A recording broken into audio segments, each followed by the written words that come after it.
se dio el contrato de El Cadillal, era la primera vez en muchos años que una empresa británica se encargaba de un importante proyecto de ingeniería civil en la Argentina. La Argentina se halla muy lejos de las Islas Británicas y la distancia aumenta más aún hacia la provincia noroccidental de Tucumán. Aquí, en las afueras de la ciudad de Tucumán, se construiría la presa de El Cadillal. Las vías de comunicación desde Inglaterra se extendían 6.000 millas por mar hasta Buenos Aires y luego más de 1.300 kilómetros de carretera hacia Tucumán. Y esta era la ruta que tenía que seguir cada unidad del equipo hacia el lugar de la presa, a unos 22 kilómetros de la capital de la provincia.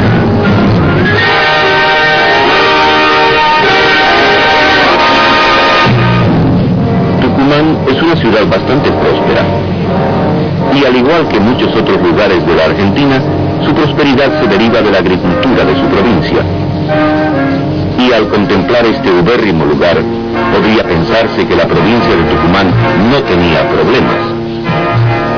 Posee campos fértiles, tiene florecientes huertos de limones, y la caña de azúcar es una industria importante.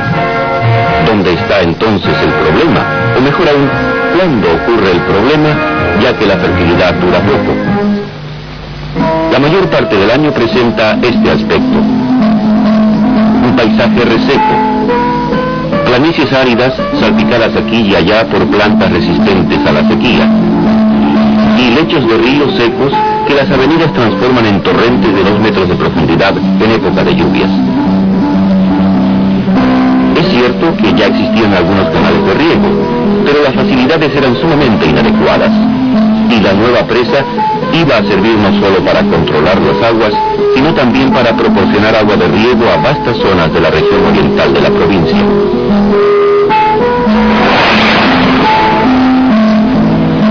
El plan básico era bastante simple. El río Salí serpentea por entre 2 laderas de montaña y se vuelve hacia el sur, con dirección a Tucumán.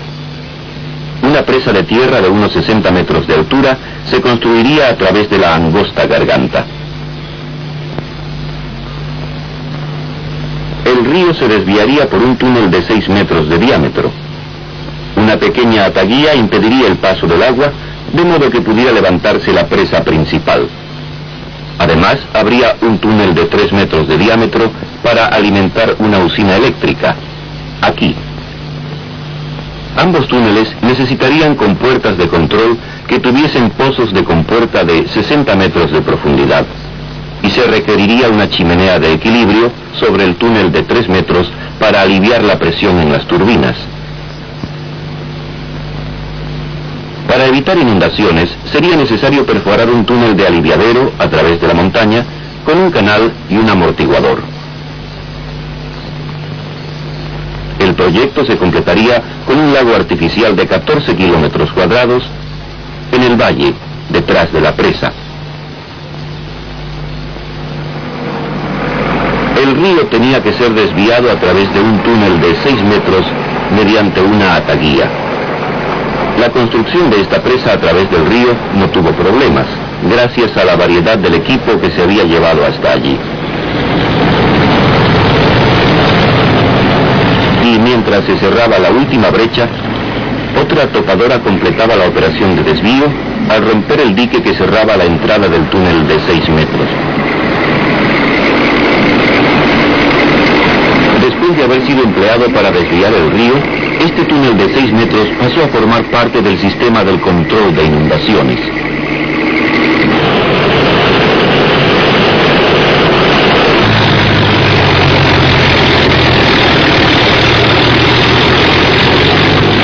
En la zona de la construcción, más planta y equipo, cuyo valor superaba el 1,5 millones de libras esterlinas, se utilizaron en las operaciones preliminares de desmonte. Y pronto volvió a surgir el problema recurrente en esta obra. En términos generales, la formación del terreno era complicada. Geológicamente, el delicado equilibrio de los planos inclinados de roca se alteró al remover el terreno blando, y esto originó una emergencia que se presentó en la ribera izquierda. Al retirarse el terreno blando, se descubrió un plano de deslizamiento debajo del área pintada de amarillo. Se pensó que esto era el origen de un movimiento que se había observado en el terreno. Para corregir esto, hubo que remover 45.000 metros cúbicos de terreno blando. Al principio, esto pareció detener el deslizamiento, pero las operaciones de limpieza y las lluvias intensas causaron otro desplazamiento, de modo que hubo que remover más terreno blando. Se necesitaba actuar con rapidez, y se colocó el suficiente material de la presa como para contrarrestar cualquier nuevo movimiento. Esta operación tuvo éxito y evitó nuevos deslizamientos, si bien hubo que realizar considerables labores adicionales durante la remoción del terreno blando. No obstante, la formación geológica del terreno presentó un nuevo problema. El diseño exigía una cortina formada por inyección de cemento a presión. Pero, dada la condición de la roca, al intentarse la operación hubo una considerable pérdida del concreto líquido y la superficie en realidad se levantó. Las operaciones de relleno con lechada de cemento tuvieron que detenerse, y se construyó una galería de hormigón a través del terreno sobre la zona de la cortina de inyección de cemento. Luego se colocó un peso suficiente sobre el núcleo de impermeabilización para permitir que se reiniciaran las operaciones de inyectar cemento líquido desde el interior de la galería. El diseño y la construcción de la galería retrasó 2 meses la marcha del proyecto, estando muy próxima a la época de lluvias. No obstante, se realizó un esfuerzo y pudo así recuperarse el tiempo perdido antes de que llegasen las lluvias.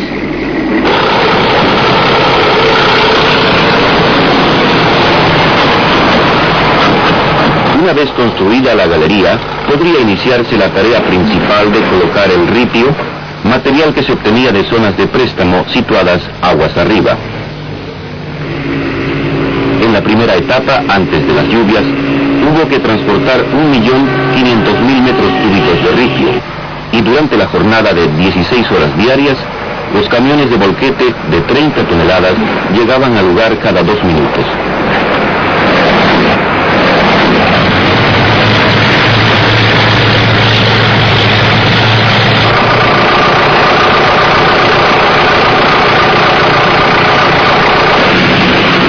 La compactación se hizo con rodillos vibrantes de pata de cabra, y de este modo la roca fue enterrándose lentamente bajo un peso suficiente como para mantenerla firme y resistente a la presión de la lechada de cemento durante la construcción y para lograr la impermeabilidad que requería el dique.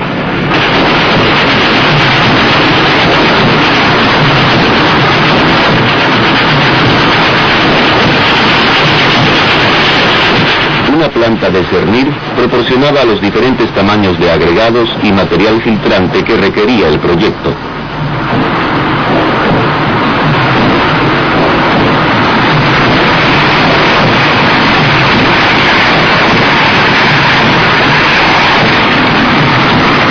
Cuando la roca quedó sellada con 2 millones de toneladas de tierra, llegó el momento de intentar de nuevo la lechada de cemento, esta vez desde la galería que había sido enterrada en las profundidades del núcleo de impermeabilización. A esta galería se llegaba por una chimenea vertical.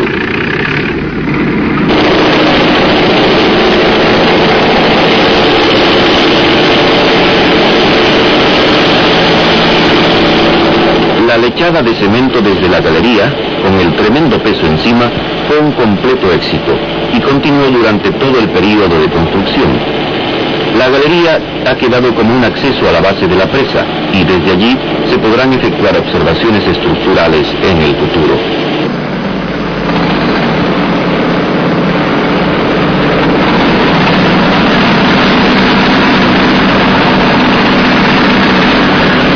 Sobre la entrada del túnel de aliviadero tuvo que solucionarse otro problema de roca.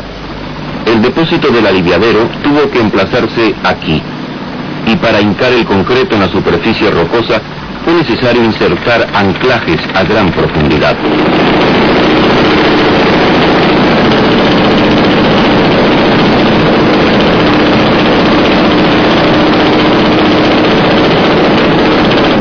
En toda la zona se desarrollaban labores simultáneas.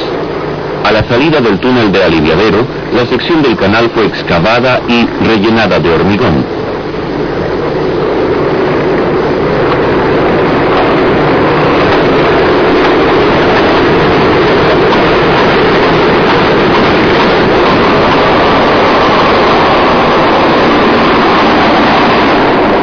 Y donde termina el canal, había que construir un disipador de energía.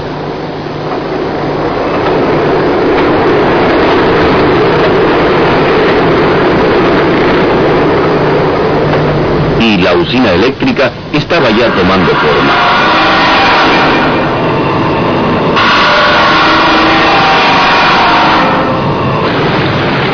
El río fue desviado hacia el túnel de 3 metros para permitir que prosiguiera el trabajo en las válvulas rompecarga, a la salida del túnel de 6 metros. El diseño requería que la corriente del agua fuese dividida mediante este manifold de 4 válvulas.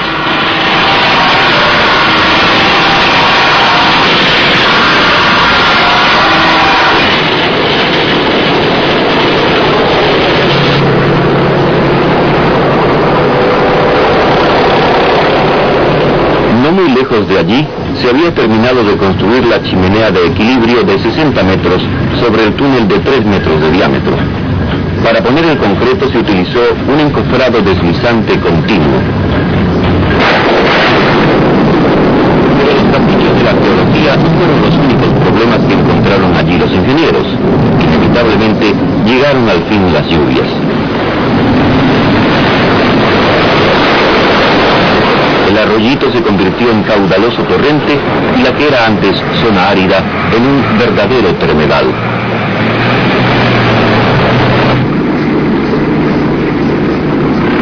Uno de los aspectos extraordinarios de este proyecto fue que, a pesar de las dificultades esperadas e inesperadas, las obras terminaron exactamente en la fecha prevista.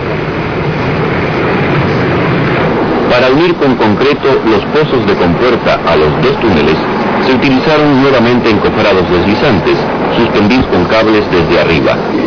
Y el maniobrar los cables a través de la galería no fue fácil tarea.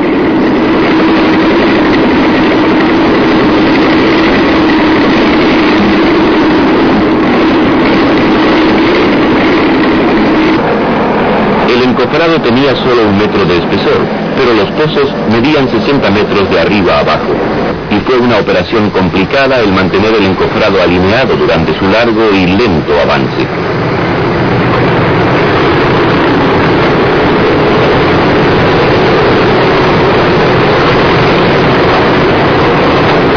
Asimismo, la naturaleza de la roca exigía refuerzos pesados y complicados. Y esto, unido a la compleja sección transversal de la galería, necesitó que las últimas etapas de colocado del hormigón se hiciesen a mano.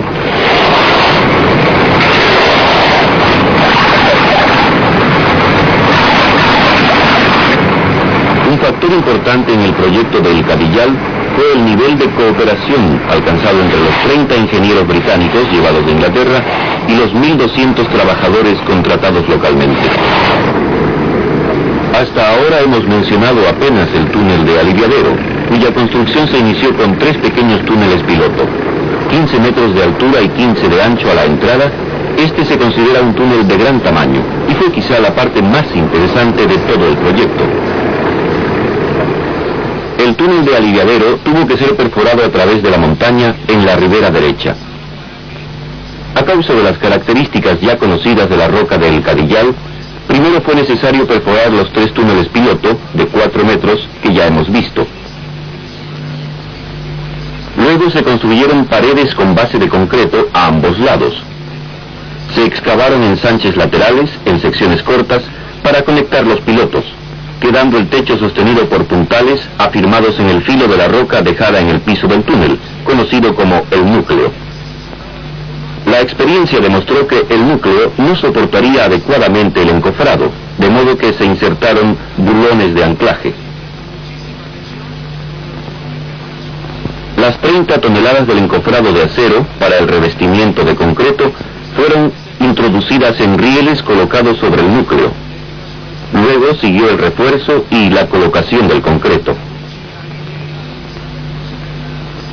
Después se retiraron los soportes del techo y el encofrado fue movido hacia adelante para seguir colocando el concreto. De esta manera, en secciones de 2 y 3 metros, se hizo todo el revestimiento del arco. Cuando se completó el revestimiento, se removió el núcleo y se procedió a construir el piso cóncavo. Visto desde la entrada del túnel, cabrían en él 9 autobuses londinenses, así.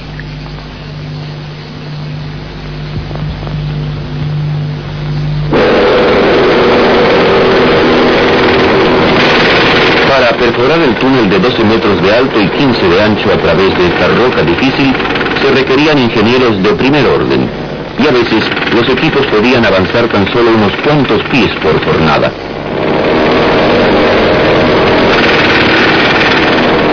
Las paredes laterales de concreto tenían que soportar el peso de todo el encofrado durante las operaciones.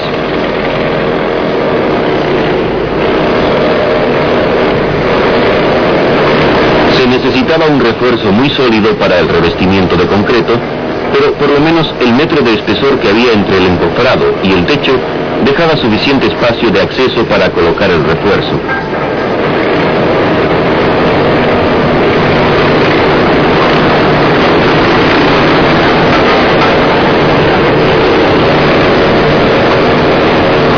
Una vez colocado el refuerzo y trasladado el peso del encofrado del núcleo a las paredes laterales, la sección quedó lista para recibir el concreto. El encofrado se extendía a todo lo ancho de los 15 metros del túnel como si fuera un arco autoportante. El concreto tuvo que llevarse hasta el extremo superior de este arco para llenar los dos lados simultáneamente. Las hormigoneras se emplazaron a ambos lados de la montaña. De esta planta se despachaban cargas de 4 metros cúbicos de la mezcla mediante una tolva que la vertía en carros que se deslizaban sobre rieles por encima del encofrado. Los carros cargados podían ser entonces movidos a lo largo de los rieles hasta el frente. El concreto fue disparado con una colocadora neumática Pressweld mediante un tubo bifurcado en forma de Y, llenando así ambos lados del arco hasta alcanzar un nivel parejo.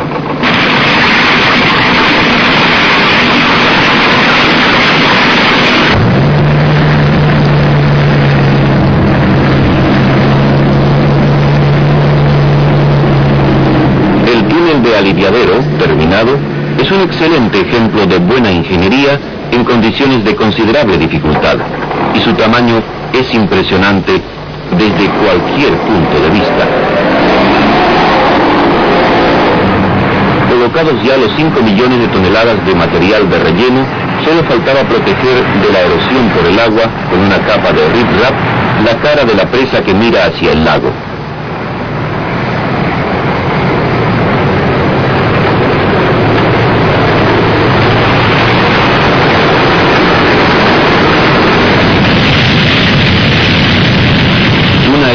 La cascada mostraba dónde se había terminado el manifold de 4 válvulas al final del túnel de 6 metros.